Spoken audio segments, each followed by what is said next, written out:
Hi everyone, good afternoon, good evening, good morning, wherever you are. So today I have one of my favorite clients with me. I've got Shelly Ann WINOKUR, and Shelly started a business which she's called Kiss Kiss Goodnight, and it's a fabulous baby product.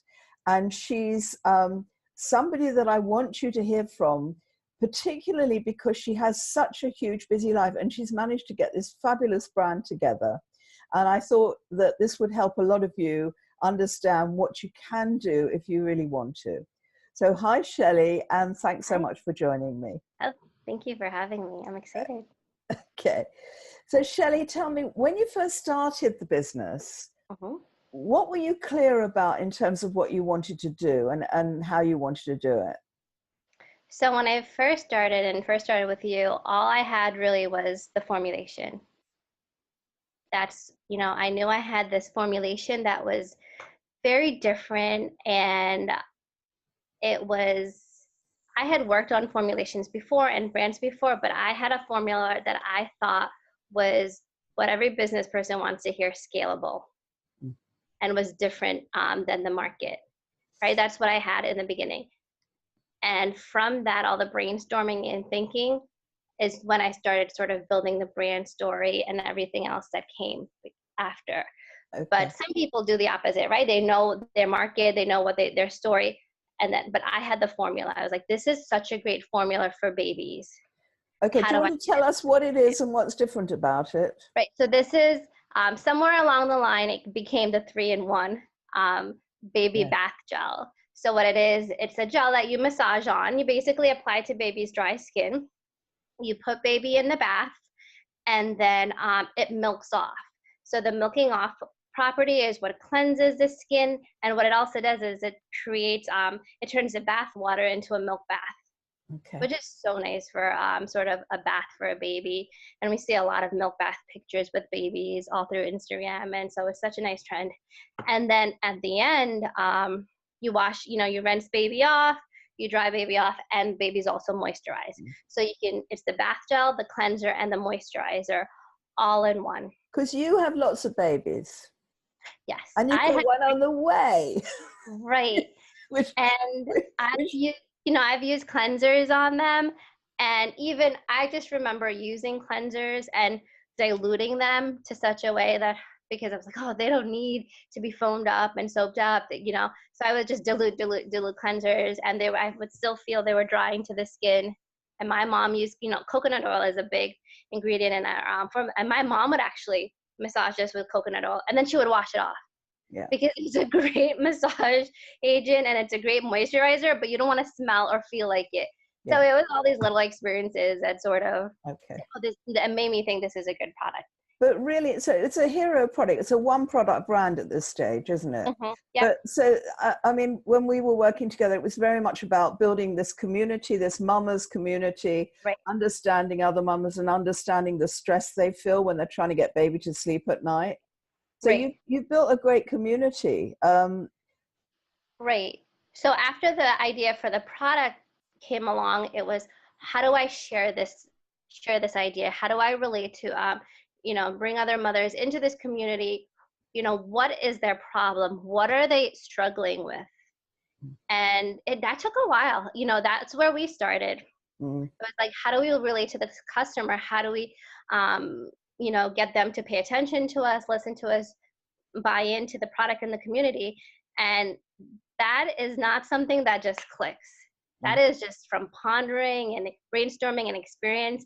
And I remember when I did start thinking about it, it was just, we had some assignments to do, and I was really laying in bed with my son, telling him to, wanting him to go to sleep so I could go do my work. I was like, can you please go to sleep? And I'm laying there thinking, okay, what do mamas want? What do mamas want? How do I communicate them? I'm like, would this boy please go to sleep? And it was just, that's what they want at the end of the day.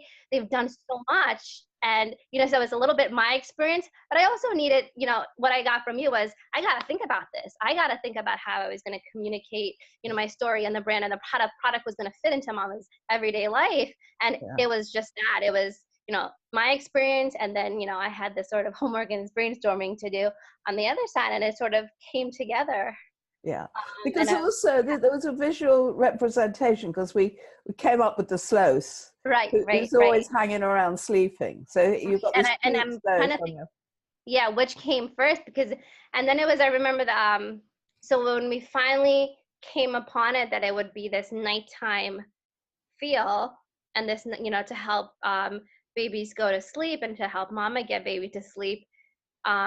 We had seen this imagery of the sloth before, and it was just this slow, peaceful. I was like, oh my gosh, it's so cute. And this was the imagery. And actually, before our meeting, I didn't think I was going to use any animal imagery. I wanted it to be a very much a minimalistic sort of look to it, fun, minimal colors, just for, because that's what I thought the millennial mom wanted. And but through brainstorming and just, thinking it through, we thought the sloth would be, and even the drawing that came out, the illustrations that came out are simple, but they, the idea was simple, but like the cutest sloth you've ever Yeah. seen. It was like, how do we get that in there? It has to be like just so cute. So Because I know that going forwards, we talked about the possibilities, having introduced the animal. We could do children's nighttime stories, and there's all sorts of cuddly toys. There's all sorts of things associated with, by adding this yep. character to your branding. Yep. But I think Shelley, one of the things I was most impressed about with you was your ability to build a team, because very, very early on you built a team around you, didn't you? Yep. Because the first brand I had, Shell's Formula, I tried to do a lot of it on my own, which either took too much time. I had to learn things and then applied, and then some of it didn't come out being professional. So very early on, what happened, two things that happened is it was just that realization that I wanted, we talked about where I want to be, what I want to look like. And in order for me to be that, like that brand that we saw in the stores and the websites and all that, I had to look a certain way. And I didn't think I could do that on my own. I had other strengths, so I knew what my strengths were, but just the marketing, did the branding, the visuals, the copy, those weren't my strengths. And, I networked and found people that would help me do that. And it wasn't easy. Not all the relations worked out 100%. I would say half of them worked out. And the half that did went on to be, they really helped shape the brand. So I had to, even as I was building the team, understand, who would help me, and, what strengths I was getting from them and what they were bringing to the table. So who did you end up with? So who have you got in your team covering right now? When I started, I had some branding in terms of all the packaging design, the website. This is one team. A couple did it for me. One team. So they did all the packaging design, website design. They helped with my social media. So they're still actually helping with my social media, the design and theming. And they're just there. They do like a style guide for my photography. So when I do approach a photographer, they know what to. So they just give me this cohesive look to the brand. And then I had a copywriter, and she was very much more of a mommy blogger copywriter. And she had experience in marketing and branding from her prior life, but now she was a mom and she was doing mostly copywriting for brands. So, which was a little bit different than maybe copywriters for other skincare brands, because it's more, maybe they write more about the beauty world, or she was writing more about the mommy world. So we decided to bring that on. And then early on, we also got someone to help with local PR. Right. Like how we were going to spread the word. Of course, we had different photographers in and out.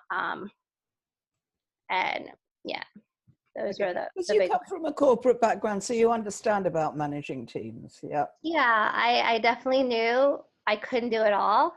Yeah. And it was just, when you do, I used freelance, a lot of them were freelancers, and it's such a good community now, because there are quite a lot of freelancers, and they're making really good business for themselves, and they have such incredible skills.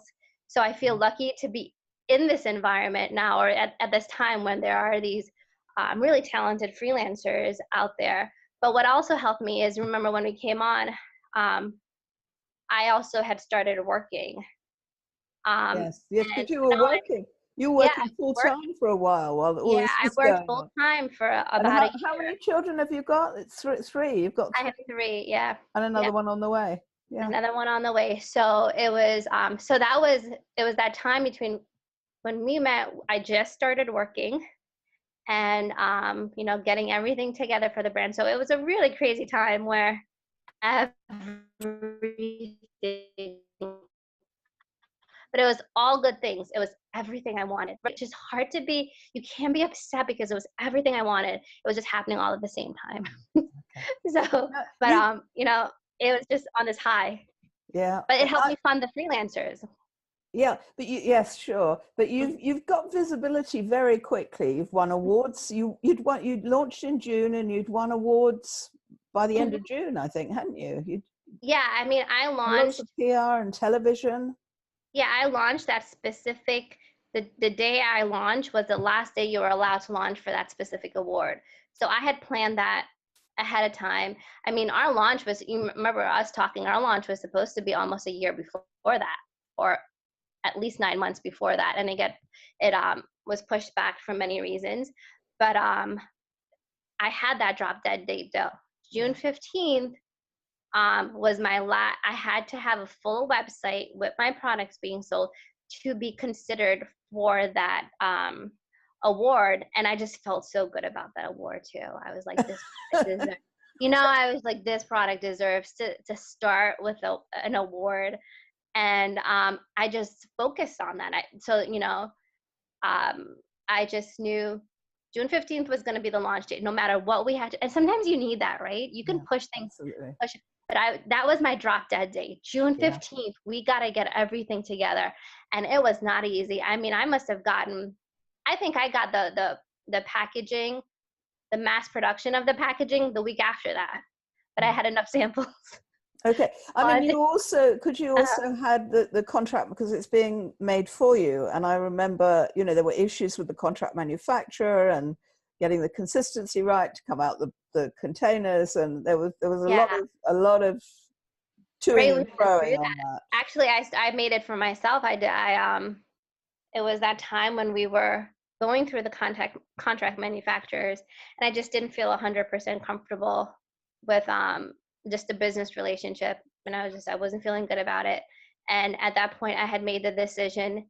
We redid an area in our house, redid a lab. We bought the mixing, the all the equipment to fill and seal the tubes, and I just decided to spend the money that way because All my right. background is production, and since I Yeah. was only going for one product, so we did do production on our own. We're still Right. doing production on our Oh, own great. right now. So yeah, That's there are good. things that I outsourced because that wasn't my expertise, but Yeah. there are things that I kept in house because that is my expertise. Yeah. Um, and I just had to go through the experience of going through a contractor and figuring Very, very point. out that, hey, I really want to make this on my own. Yeah. Hmm. So thinking back, if you were going to do this again, is there anything you do differently? Is there anything I would do differently? I mean, I think I would probably, more in terms of the marketing side, maybe start the buzz a little earlier than I did. Like, for example, start the social media, start all the Instagram and that, to grow more of a community earlier on. We had thought about getting the blog up earlier on too, which didn't happen, but I wished all those pieces would have fell together. And that just would have given us more visibility before we launched. Mm. Things like that. Let's see what else. But so what's been the biggest challenge, do you think? What's been the biggest challenge? It is still building the community. I mean, we have How's a it going? product.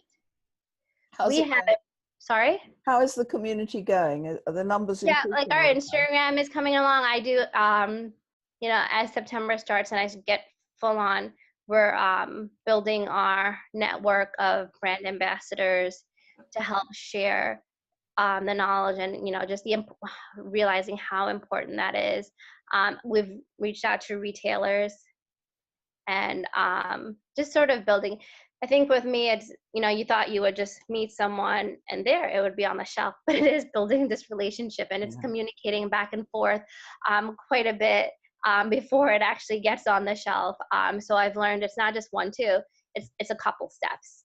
And so just going through that process now, but we do have a different product. What I didn't know, it's a 3-in-1, and you have to explain what it is. You have to hold your customers' attention long enough for them to understand what it is, and I think that's been the biggest challenge. And then just getting it into their hands. So now we do have the sample size, which we're giving out, and we're using that to get into. I remember you saying from webinars way back when, your best advertisement is your product. Your best way to introduce your potential customers, giving them a sample of your product. So that's definitely going to be big on we have that going. That's definitely going to be big on our list as we have all these samples that we can give out. So we're going to do a few boxes, the brand ambassadors, and there was a third part of this strategy. Products that already cater to our community, just having them get a sample when they get their order of that other product, whether it be a baby blanket or a bathtub. Oh, that's great. That's good. Yeah. So it's about building affiliations with other affiliations, the partnerships, suppliers, yeah. Which is, again, it's not 1, 2. It's not you contact them, they contact you. It's just this long process of communication, which I didn't anticipate that much, because I think with me, and then just through this process and through working with you, I've learned to make decisions fast, and sometimes decisions do come on the gut, other than the whole, let me go through the logic and let me think about it. And, I'm like, oh, this person's going to work. This, let's go with it. Yeah, sure. And, and if it doesn't work, you just realize that you're going to make mistakes. I've made so many mistakes that you just realize it's going to happen. Like, you can ponder on it and try to come up with that absolute best way to do it, but that's not even going to help. So I think that's one thing I've learned. Okay. So you've had a tough time, because you found that you discovered you were pregnant again, and it's been a difficult time for you, hasn't it? So you've had to kind of, having built up all this momentum and all this buzz, you've had to stand back. Yep. And so how's your mindset now? Because that's a real, you're somebody that clearly overcomes all the stuff that gets in your way. But are you back on track now? Are you feeling? Yeah. I mean, motherhood that's what motherhood is in a way. And I think it gives me something to share. This entire experience is something to share, because it's like, my kids go to school and then I have a few hours to work. And then they come home and you have to transition to this, where you have to stop thinking and realize that, you have to spend time with them and get them situated. And that's how that whole 2 months felt like. It was like, well, and it's funny because the months before, I worked so hard. I mean, long hours getting everything ready for the launch. So it was a lot of time. And then it was sort of a little bit of a halt when you compare how much hours I put in earlier. And it was just sort of that example of motherhood. It's like, okay, there's a time when you can work. And there's a time when it's just gonna, your life is going to slow you down and it's going to stop you. And there's a season for everything. And I knew this wasn't going to be forever.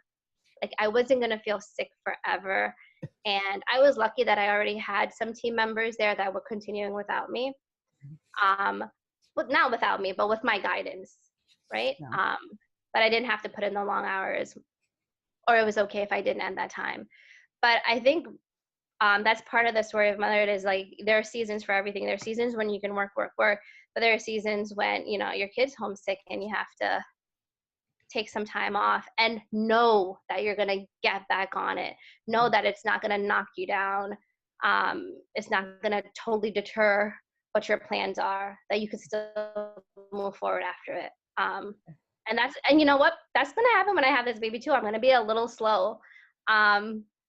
In the beginning, but it's just gonna happen. I mean, that's how life is. But I am going to find, I'm going to pick up and keep on going again, because I've done it so many times. I've had to just like, you know, and you have to believe that you can do that, right? Ah, you can do So, it. You can yeah, do it. yeah. So, Shelley Ann, what was the most useful thing you got from the mentoring? So from the mentoring, I think it was just when we got together earlier, we were making decisions quickly. For me, I was pondering on things for really, really long times, right? I was pondering on the name. I was pondering on the idea of using the slots, and I couldn't make up my mind about anything. And I remember we were pondering on a name, and then I had this name behind it. I was like almost afraid to tell you because I thought it would be silly. And then you loved it. And then I was pondering on the sloth for a long time, and I was like, oh, is this silly? And then you loved that too. So you just gave me this validation. And then this realization that, hey, these ideas are good. Why am I just sitting on them for so long and, and not, not showing them, not bringing them forth, not showing the world. So it was that realization that, hey, your ideas are good. Let's get going. Let's get going. Let's get going. And sort of you can do this. So I think I made a lot of decisions pretty quickly early We on. made And a time plan, and we worked to a time plan very much, didn't we? yeah, Yeah. and Yeah. just that confidence to make the decisions too and make them faster. And I think, we talked about me even hiring out other people, but it was that realization that I have strengths and I have weaknesses, and or I can't do it all, and I needed to. And I felt good about that for once. It wasn't, I didn't feel bad about having to hire people, or like, I wouldn't have complete control. Like there was never, I lost that feeling. I don't need complete control. There's these brilliant people out there who are just contributing. So I think I embraced that more with you too, when, just that realization that, others could help build this brand. What And else? where are you going with this? Where are you going to be in 2 years' time? So 2 years time, we are, I think that the plan right now as we stand is definitely being a little bit more direct with customers. We're going to do the direct to customer marketing as we hone through as we understand what our messaging is going to be and what our customers want. So in 2 years time, I want to get that down packed, and we're going to have a lot more products out in the market. And I do see, like, what I see now with the retailers is as I approach them with one product, they're like, oh, one product on a shelf, that's a little tough. They do want to see more products. I mean, that's sort of the feedback that I've gotten. They want a nice display. They want a nice cohesive look to what they're putting on their shelves. So for me, right now, I'm going to do this direct to customer as we build some of the products that are going to, really be our portfolio. And that's going to help us getting to retail later on. And I think the scale is going to go with that, right? As we build more products and reach customers directly, and we're better able to scale our products, we'll be better able to enter the retail market. Yeah, because once there's a buzz around, you've done a wonderful job of creating a buzz around the brand. But the bigger that gets, you're probably not that far off a situation where the retailer is going to come start looking for you. Because if you've got enough social media exposure and selling enough on your website, then they can see that the product will sell. Going to retailers too early is often a mistake. Yeah, but what I did get from going to retailers early is just feedback. Feedback on the product, the realization that they want more for the shelf, and then what do they want, right? As I formulate, they tell me what they want, which isn't what, and because because the thing is, I did go through smaller, so I'm not talking about the big department stores. I'm talking about the beauty shops located, where the owner is the one running like social, is there, and they're fairly significant, and there was one in Georgetown, and I sat with her for about half an hour to 40 minutes, and and as much I was pitching the product that I already had, I was also absorbing what she wanted for a baby skincare line, what she thought the market was missing. Were they telling you the same? Was the feedback you were getting requiring the same products, or were they all telling you something different? Um, let's see. I do get a lot of different, um, because some people pay attention to more how the packaging looks. Some retailers pay attention to more how the packaging looks. Oh, we want to be more cohesive. We want the baby mama brand, and then the mama to really, but then the mama part of it not to look like the baby part of it, right? The mama brand to stand on its own, or the mama look of the packaging to stand on its own. And I've talked to people about, for example, having essential oil-free products because there aren't enough of those on the market. And then sometimes you get ideas like, which you think, oh, but there's already so many products on the market like this. But they still, and that's what something I see. There's a lot of baby oils, there's a lot of baby lotions. But if you're coming out with a brand that sells baby products, you still got to have your baby oil and baby lotion there. And you might as well have it because they're coming to you for this one product. Might as well buy these other two products while you're there. So I don't always have to come out with this great new different idea that nobody's seen before. You also have to supporting products for the brand. Yeah. As long as you've got your hero product and marketing on the back of your hero product. Yeah. Yeah. Brilliant. I'm very proud of you. Oh, thank you. No, you've done brilliantly, and I couldn't have done it. Oh, yes. Oh, my gosh. I'd have given up. I think about what would Melinda say, and so many times I was like, it's that idea of you said it. I don't think you said it to me, but you must have said it at a webinar. Maybe you said it to me. It was put your big girl panties on. I was like, all right. I sometimes have to myself up. I was like, all right, you're gonna do this. You're gonna contact this person, or you're gonna, this problem came up, and you're gonna deal with it. And you know what? When you deal with like I've had some problems with trademarking, remember the raw ingredients, and then all these, and we've overcome all that. Yeah, we're actually going to be registered pretty soon. We had people come up against us against our trademark, and we've dealt with it. And after a while, when you've dealt with things like that, you're like, all right, we can do it. You can do it. So I think it was that every win leads to more wins. Yeah, it's a confidence level had to come, and that comes over time, that comes over experience, things that happen to you. So I think that really built the past year for me. Okay, so I'm going to let you go now. Okay. We're going to catch up next year and see where you are. Okay, sounds good. I'll have a little one right here. Thank you so much for talking to me. Thank you. All right then. Okay. Take care, Melinda. Shelley. Lovely to talk to you. Bye-bye. Bye.